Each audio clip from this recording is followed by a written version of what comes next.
नमस्कार, बहुत बहुत स्वागत है आपका। इंडिया न्यूज देख रहे हैं आप, मैं आपके साथ अर्पिता सिंह। 10 जून 2026 को प्रधानमंत्री नरेंद्र मोदी एक नया इतिहास रचने जा रहे हैं। सबसे लंबे समय तक निर्वाचित प्रधानमंत्री के रूप में कार्य करने वाले पंडित जवाहरलाल नेहरू के रिकॉर्ड को पीछे छोड़ देंगे। ये तब हो रहा है जब मोदी सरकार अपना तीसरा कार्यकाल पूरा करने की तरफ आगे बढ़ रही है। ऐसे में मोदी सरकार के जल शक्ति मंत्री सीआर पाटिल से हमारे सीनियर एडिटर संजय शर्मा ने खास बातचीत की। केंद्रीय मंत्री सीआर पाटिल ने इंडिया न्यूज के हर सवाल का बेबाकी से जवाब दिया। आप भी देखिए इंडिया न्यूज का ये एक्सक्लूसिव इंटरव्यू।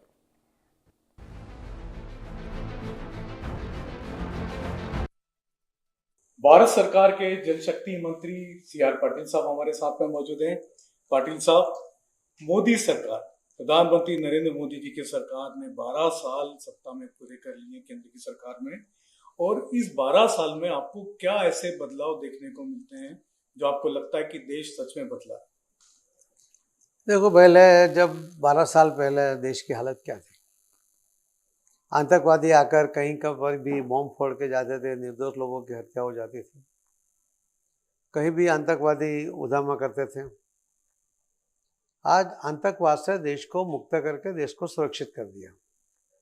कई राज्यों में नक्सलाइट उनका जोर था, उन्होंने भी एक बर्बरता के साथ कई लोगों की जान ली, कई हत्या उनके नाम पर है। एक तारीख तय करके कि इस तारीख तक हम उसको नक्सलाइट से मुक्ति दिला देंगे, ये कोई पॉलिटिकल नेता कभी आज तक बोला नहीं। माननीय प्रधानमंत्री श्री नरेंद्र मोदी साहब ने वो करके दिखा दिया। दूसरी बात है ग्रोथ की। युवाओं को जो असंतोष था, तो सबको नौकरी मिल जाए उसकी बात नहीं है, वो संभव भी नहीं है। इसीलिए उनको प्रोत्साहित किया, उनको आर्थिक मदद दी। उनके अंदर अगर टैलेंट है, वो कुछ नया करना चाहते हैं, तो उनको एक मंत्र भी दिया, तो नौकरी के बजाय, नौकरी लेने वाले के बजाय नौकरी देने वाले बनाओ। और उसका भी बहुत बड़ा एक इम्पैक्ट आया।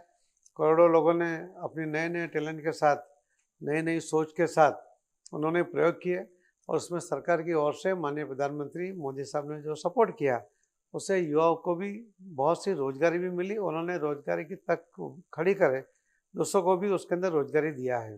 ये अपने आप में बहुत बड़ा प्रयोग उसके अंदर भी रहा।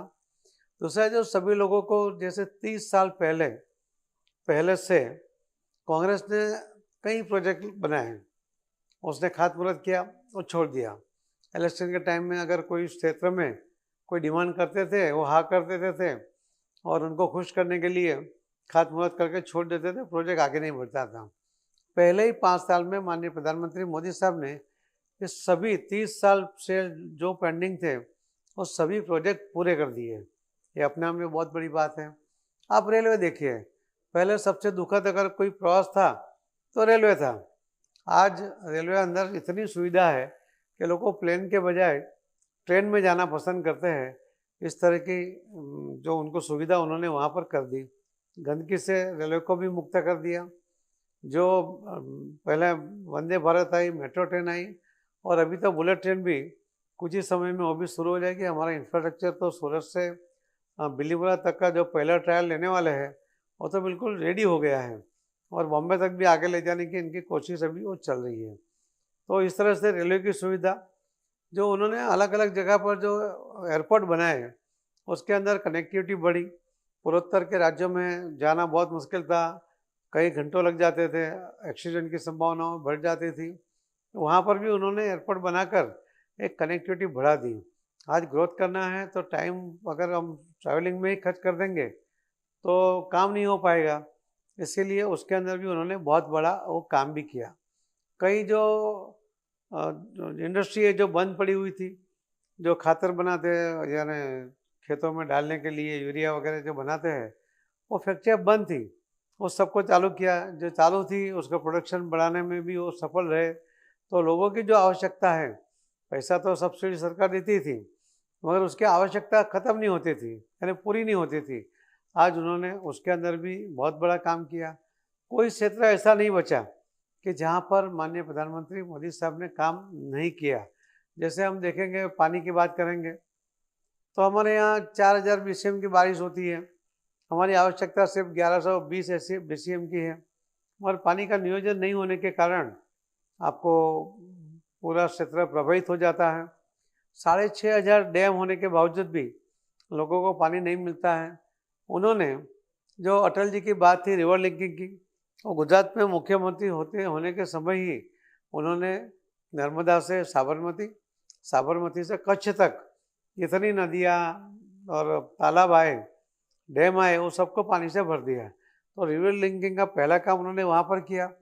केन बेतवा मध्य प्रदेश और उत्तर प्रदेश का वो नदी जोड़ का कार्यक्रम किया, 44,000 करोड़ का सैंक्शन किया और ये 2030 तक वो ख़त्म हो जाएगा। जो पीकेसी राजस्थान को पानी की आवश्यकता थी, तो राजस्थान और मध्य प्रदेश के भी MOU कर दिया। वो भी करीब 1 लाख करोड़ से ऊपर का जो प्रोजेक्ट है वो भी जल्दी से पूरा हो जाएगा। तो राजस्थान में आज पानी की किल्लत है और आने वाले दिनों में पानी की किल्लत बिल्कुल नहीं रहेगी। इस तरह का काम वहाँ पर भी हुआ। जो नल से जल महिलाएं दूर तक पानी के लिए जाती थी, 9 करोड़ महिला पानी लेने के लिए रोज जाती थी। उनके 5.5 करोड़ घंटे रोज उस पर खर्च हो जाते थे। बोझ उठा के आना पड़ता था, पानी की क्वालिटी जो भी आती थी उसको लेना पड़ता था। आज आप देखिए कि नल से जल से क्वालिटी का पानी अपने घर में उनको मिलता है, उनको बाहर जाने की आवश्यकता नहीं है। तो 9 करोड़ बहनों को या 9 करोड़ कुटुंब को उन्होंने पानी की किल्लत से दूर कर दिया। सर मैं आऊँगा, जल से जल पे भी आऊँगा, लेकिन मेरा एक सवाल और है। आपने इतनी बड़ी बड़ी बातें बताई हैं, इंफ्रास्ट्रक्चर पे इतने सारे काम बताए हैं, भारत दुनिया की चौथी सबसे बड़ी आर्थिक शक्ति बन गया, लेकिन उसके बावजूद जब विरोधी दल के नेता राहुल गांधी जैसे नेता जब आरोप लगाते हैं कि देश बर्बादी की तरफ जा रहा है, देश की इकोनॉमी खत्म हो रही, कैसा लगता है सर? देखिए, विरोध पक्ष का काम है विरोध करना, और मुझे लगता है, मुझे नहीं कहना चाहिए, मगर राहुल गांधी को कोई भी लोग बहुत सीरियसली नहीं लेते। उनके पार्टी के लोग भी बहुत सीरियसली नहीं लेते हैं। इसके लिए उनके बारे में कुछ कहना मैं बहुत अच्छा नहीं मानता हूँ। मगर इतना ज़रूर मानता हूँ कि जो अर्थशास्त्री हैं, जो इसके ऊपर सोच रखते हैं, वो जो लाभार्थी हैं, आप उनको पूछिए कि उनको क्या लाभ मिला। आज कोई पहले बीमार होता था, उसको अगर कोई ऑपरेशन करना था तो पैसे नहीं थे, वो घर में बताते नहीं थे क्योंकि बेटा कर्जदार हो जाएगा, खर्च करना पड़ेगा। आज उन्होंने कहा था कि इन सब के लिए मैं उनका बेटा हूँ। ऐसा करके जो आयुष्मान योजना आई, जो पूरे वर्ल्ड वाइड सबसे बड़ी योजना है, और उसके कारण लोगों को अगर कुछ ऑपरेशन भी करना है 5 लाख तक का खर्च वो सरकार दे रही है। ये सुविधा पहले कहीं नहीं थी। लोग पैसा नहीं होने के कारण बहुत जल्दी वो उनकी मृत्यु हो जाती थी। आज उतना बड़ा काम हुआ। बहनों के लिए गैस का कनेक्शन नहीं था, सभी के घर में गैस का कनेक्शन माननीय प्रधानमंत्री मोदी साहब ने दिया, वो भी फ्री में दिया। तो ये अपने आप में बहुत बड़ी बातें हुई हैं। सर हर घर में जल आ जाए, हर घर में नल लग जाए, प्रधानमंत्री मोदी जी ने जब ये योजना जब आप लोगों के मंत्रालय से शुरू की, क्या सोच रही होगी प्रधानमंत्री जी के मन में? मैंने कहा ना कि उन्होंने बहनों के लिए बहुत से बदलाव भी किए, बहुत से योजना गुजरात में थी जब भी की थी, अभी की है। और उसी के कारण ये महिलाओं को 9 करोड़ महिला अगर पानी के लिए रोज इधर उधर भटक रही है, उसके घर में पानी आना चाहिए, क्योंकि बाहर जाती है, उनके सिक्योरिटी का भी प्रॉब्लम आता था, पानी का क्वालिटी का भी प्रॉब्लम आता था, उससे बीमारियां बढ़ती थी। मैं जो कह रहा हूँ 9 करोड़ का, वो WHO का रिपोर्ट है कि 9 करोड़ महिलाओं को इसमें से मुक्ति मिली है। 5.5 करोड़ घंटे उनके जो बचे हैं वो भी WHO का रिपोर्ट कहता है। और दूसरा रिपोर्ट ये कहता है कि इसके कारण जो आरोग्य के लिए जो गंदा पानी आता था, उसके कारण करीब 8.4 लाख करोड़ लोगों जो दवा में खर्च करते थे, ये भी बचे हैं। उसी के साथ अब स्वच्छता की बात को देखो, करीब 12 करोड़ घरों में टॉयलेट बना। हम विकसित भारत की बात करेंगे, अगर किसी के घर में टॉयलेट नहीं है, किसी के घर में नल से जल नहीं आ रहा है, तो विकसित भारत कैसे बनेगा? किसे आप विकसित भारत कहोगे? ये तो प्राइमरी सुविधा है, ये तो लोगों का अधिकार है, वो करना चाहिए। और जो गांधी जी जब सत्याग्रह कर रहे थे स्वतंत्रता प्राप्त करने के लिए, तो स्वतंत्रता के साथ उनके स्वच्छता का भी आग्रह था। स्वतंत्रता तो हमें मिली, स्वच्छता में हम पीछे रह गए। वो काम माननीय प्रधानमंत्री मोदी साहब ने 2014 से शुरू किया और 12 करोड़ घरों में टॉयलेट दिया। 60 करोड़ लोगों की आदत उस पर बदल गई कि जो बाहर शौच के लिए जाते थे और टॉयलेट यूज़ करने लग गए। ये अपने आप में बहुत बड़ा बदलाव है जो माननीय प्रधानमंत्री मोदी साहब की सोच के साथ ही। सर भारत सरकार ने पाकिस्तान के साथ सिंधु नदी का जल समझौता रद्द किया। सिंधु नदी का पानी रोकने की भारत ने कोशिश की। क्या आपको लगता है कि भारत से जो भी नदियां और भी जा रही हैं पाकिस्तान, उनका भी भारत को पानी रोकना चाहिए, रोकेगा भारत? देखो, अभी इस बात बारे में बहुत बात करना उचित नहीं है। मैं इतना जरूर कहूँगा कि हमारी नदी है, हमारा पानी है। हम हमारे घर के बच्चे अगर बिना पानी से रहेंगे और दूसरा उसका पानी का वो यूज़ कर लेगा, ऐसा तो हो नहीं सकता।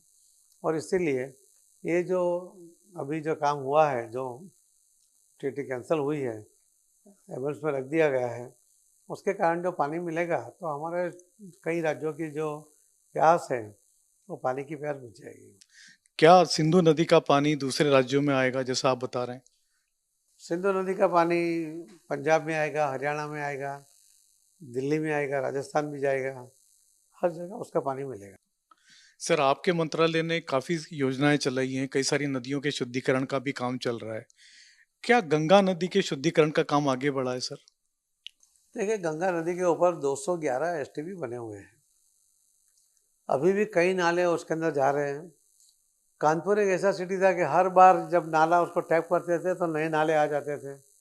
हमने 5 राज्यों से जाने वाली गंगा नदी के ऊपर ड्रोन से सर्वे कराया और अभी कितने नाले हैं उसको पहले देखे हैं और उसके ऊपर क्या काम कर सकते हैं। एक दूसरे नाले को जोड़ के वहाँ एसटीपी बना सकते हैं क्या, उसको कहीं डाइवर्ट कर सकते हैं क्या, उसके हम पूरा एक मास्टर प्लान बना रहे हैं।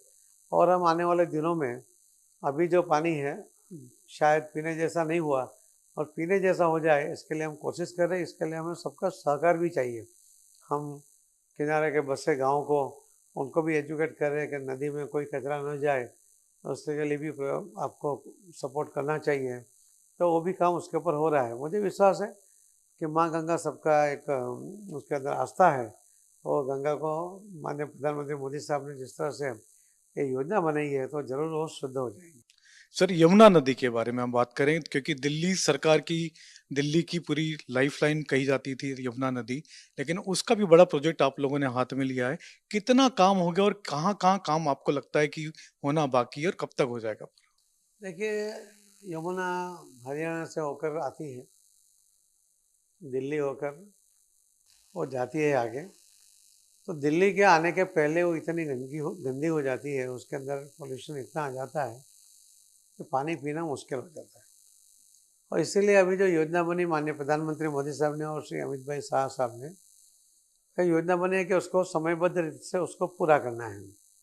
और इसके लिए अमित भाई ने करीब कई बार उन्होंने मीटिंग की शाह साहब ने उसके अंदर, और वहाँ पर जो काम का बंटवारा हुआ, हमारे मंत्रालय के पास 45 काम आए थे, कुछ दिल्ली स्टेट के पास आए, कुछ हरियाणा के पास आए।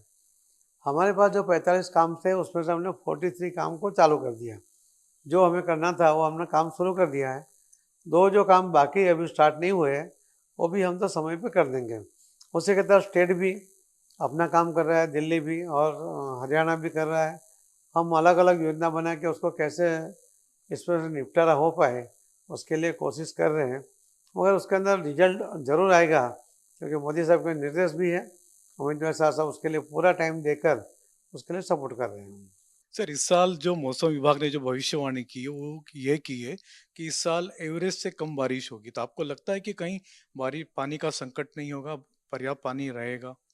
नहीं, जो डैम बने हुए हैं पहले से उसके अंदर जो पानी भरेगा तो जो है, और उसके अंदर जो नया पानी आएगा तो इस साल में कोई तकलीफ नहीं रहेगी, ऐसा मुझे लगता है। और दूसरा का जो है, जो एक रेन वाटर हार्वेस्टिंग का जो पीएम साहब ने प्रोजेक्ट कहा था उसके अंदर हमने 1,55,00,000 स्ट्रक्चर बनाए। तो ये जो डैम होता है, डैम से कैनाल निकलती है, कैनाल के अगल बगल के जो किसान होते हैं उनको तो पानी मिल जाता है, मगर जो दूर दरार बैठे हैं उनको नहीं मिलता। तो गांव में जो रेन वाटर हार्वेस्टिंग हुआ उसकी वजह से वहाँ के गांव में उसके कुएँ और बोर उसके अंदर पानी रिचार्ज हो गया, उसका लेवल ऊपर आ गया है। खेतों में करवाया तो उसका खेतों में भी जो बोर है उसका भी लेवल ऊपर आ गया है। और 1,55,00,000 ये अपने आप में बहुत बड़ा फिगर है, क्योंकि जब लास्ट ईयर 27.5 लाख स्ट्रक्चर बने थे, जब 2.4 बीसीएम पानी वहाँ सेव हुआ था, पानी गया था। अब जब उससे 8 गुना जो हुआ है, 6 गुना जो हुआ है, तो हमें विश्वास है कि करीब हम 10-12 बीसीएम इस बार पानी उतार देंगे। तो ये पानी फिर जब भी यूज़ करना है उसके अंदर उसका फायदा होगा। क्या ये योजना सर, जो कई सारे देश में पुराने कुएं हैं, पुरानी बावड़ियां हैं, पुराने तालाब हैं, जो अभी फिलहाल काम नहीं कर रहे, आपको लगता है कि उनको भी काम करना चाहिए, उस पर भी लागू होगी ये चीजें? नहीं, हम जहाँ जहाँ हमें ध्यान में आते हैं वहाँ कहते हैं कि भाई जो जूने कुएं हैं उसको रिचार्ज करो। जैसे सूरत में यूनिवर्सिटी है यहाँ पर, उसके अंदर बहुत बड़े जो उनका एरिया है उसके अंदर कई कुएं बंद पड़े थे, कई बोर बंद पड़े थे। उन्होंने सामने से आकर हमको कहा और हमने उसको हाथ पे ले लिया काम। ऐसे जैसे हमारे एक एमएलए है प्रवीण, वो बनासकाठा से है, उन्होंने करीब 3-4 हज़ार कुएँ रिचार्ज कर दिए। तो लोग जहाँ जहाँ हो सकता है वहाँ पर काम कर रहे हैं। उससे गुजरात में और गुजरात बाहर भी, आज मान लो जो रेन वाटर हार्वेस्टिंग में कैच द रेन का जो प्रोग्राम है उसके अंदर सबसे टॉप पर इस साल में आंध्र है, 17 लाख के करीब हो गया है। दूसरे नंबर पे मध्य प्रदेश है, तीसरे नंबर पे छत्तीसगढ़ है, चौथे नंबर पे राजस्थान है। तो इस तरह से जो काम हो रहा है इससे पानी की तकलीफ कम हो जाएगी। एक सवाल सर आपके कॉन्स्टिट्यूंसी को लेकर के, सूरत क्लीन सिटी बन चुका है, यहाँ पर कई सोलर पे आप लोग बड़ा काम कर रहे हैं, और यहाँ पर कई सारे अस्पतालों में लोग बताते हैं कि यहाँ पर आपकी मदद से लोगों को दवाइयाँ मुफ्त मिलती है, आपकी मदद से लोगों को भोजन भी मुफ्त मिल जाता है, उन तक भोजन पहुँच जाता है। हमने एक प्रयोग किया कि मेरा जो क्षेत्र जो है सूरत में 4 विधानसभा है, 3 विधानसभा नवसारी में है, और वहाँ से जब लोग यहाँ आते हैं तो करीब 30 से 60 किलोमीटर का उनको डिस्टेंस है। तो यहाँ उनके पास अगर व्यवस्था नहीं है, कोई पेशेंट ऐसा है कि उसको कोई कुछ खाने के लिए अलग से डॉक्टर ने सजेस्ट किया हुआ है, या उनके साथ आने वाले भी लोग हैं तो मध्यम वर्ग के लोग होते हैं, तो ये व्यवस्था हमने कर दी कि आप बता दो कितने लोग हैं, हम वहाँ टिफ़िन पहुँचा देंगे।